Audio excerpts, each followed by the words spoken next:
Good day, everybody. I am making a corned venison brine today. After that, I let it cool and soak the venison for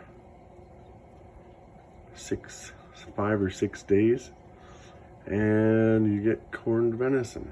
It's really delicious. I had some last year.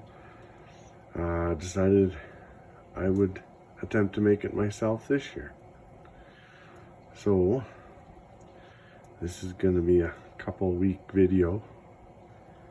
So I will check back later.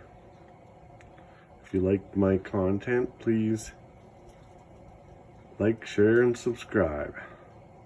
I will leave the recipe in the description.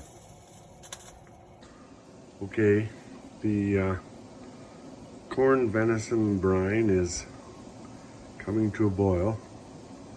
I'm going to turn the heat off and stick it outside for a few hours to let it get down to about room temperature.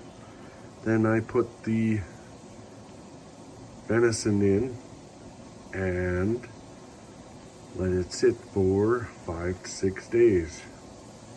And we should have some pretty good corned venison. Check back with you in 5 or 6 days.